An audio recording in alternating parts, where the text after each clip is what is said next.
What's going on YouTube? 5.7L Hemi, and I'm going to be making a how-to video today.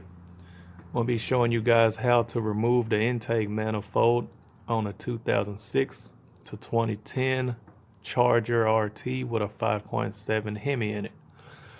And this is pretty much the same for the 2011 to 2019 Chargers, Challengers, 300s with a 5.7 Hemi in it. So first thing you want to do is disconnect the battery. I've already done that. Next thing I'm going to do here is unplug and disconnect all of the fuel injectors. So the way you want to do that is there's a red tab on each one, and all you do is just grab it and slide back on it, unlock it, make a little click when you do it.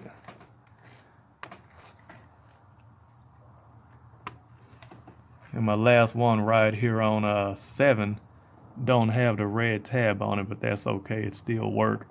So anyway, you just want to squeeze right there and pull, and they come right off. Another thing I like to do if I can is try to tuck them back behind the harness a little bit if I can, just to keep them out of the way. So squeeze and pull. Put that there. Squeeze and pull.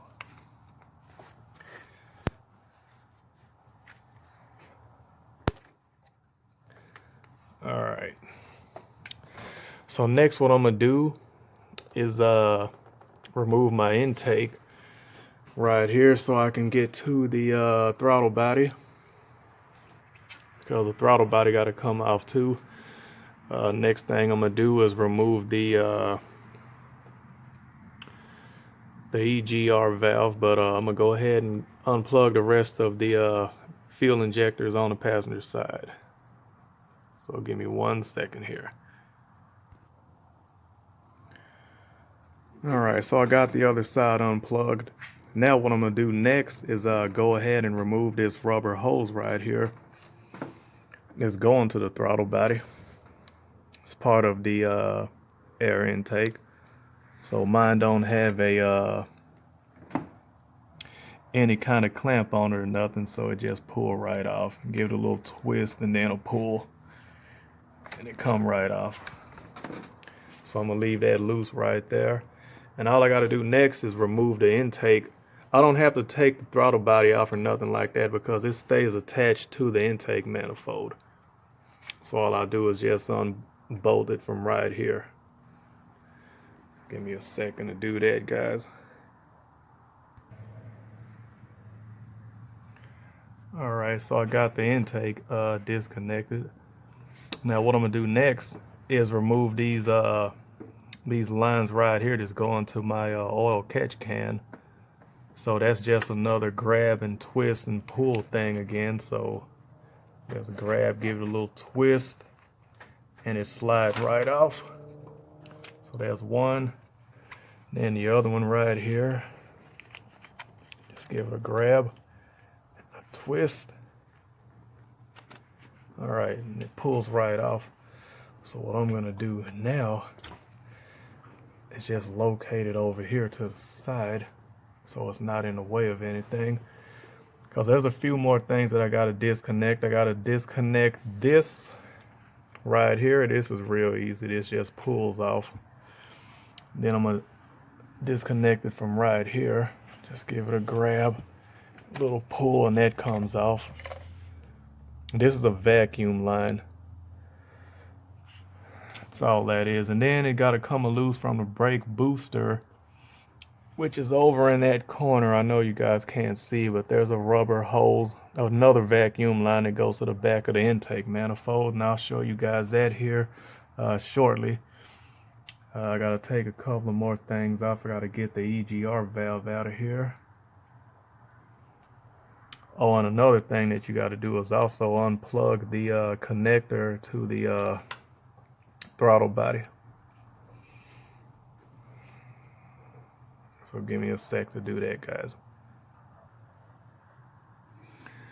Alright, so electrical connector on the throttle body got to come off. Just pull back on this tab, Give it a squeeze right here and a little pull. And this guy comes right off also. There it is.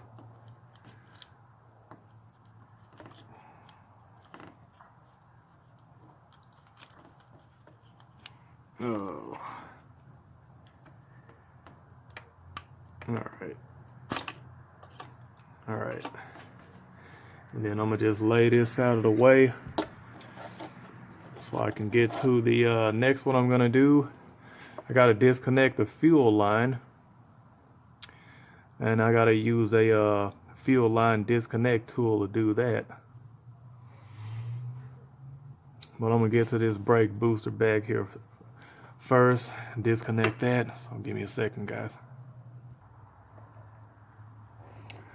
Alright, you guys, I apologize for the lighting. It's starting to get kind of dark, and I'm here in my garage, and I got my work light, but it is starting to get kind of dark, and then my hood is on, of course. I don't have my hood removed, but there's no need to take the hood off, but you know, lighting is kind of bad, so I apologize for that. But anyway, to get the fuel line off, I got my little fuel line disconnect tool right here, and all it does, it pushes up into the fuel line, and once it pushes up in there, it releases the it's like a spring clamp or something inside of here, and what it does is when it pushes in, it expands it out, so that way all you have to do next is just pull it up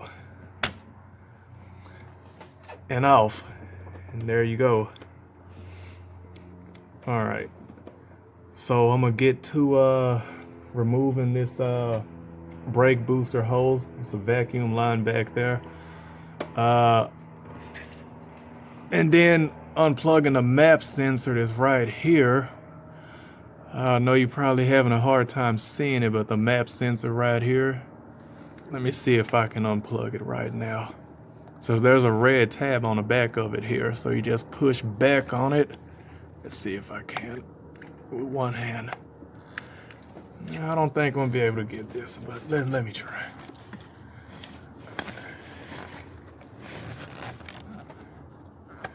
All right, there it goes. It clicked, and it should be a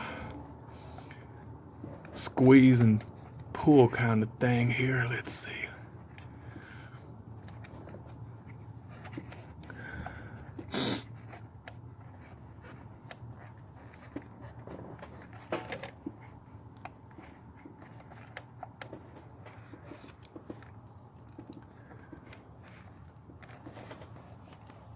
It's kind of hard doing this stuff one-handed, you know. Let's see if I can get back there to it. And again, I'm sorry for the bad lighting and everything. I don't make too many how-to videos, but for my subscribers, I'll make how-to videos for you guys also, so you guys can see some of the behind-the-scenes kind of stuff that you don't see. It's more to it than just taking a car to the track, racing it, you know, beating it up every weekend and stuff like that. Because the cars are just like us. They need maintenance, and they need, you know, their doctor visits, which is the mechanic shop. And in my case, I'm not a mechanic, but I do know how to work on cars. So that's how I keep mine running, you know. I actually have another car that I want to introduce to the channel, but I'll do that at a later time in a different video. All right, let me get this thing unplugged, you guys. All right, let's go ahead and get this map sensor unplugged. All right, there it is. All right, so let's see what else I got to go here. Oh, the EGR tube. Let me get that EGR tube out.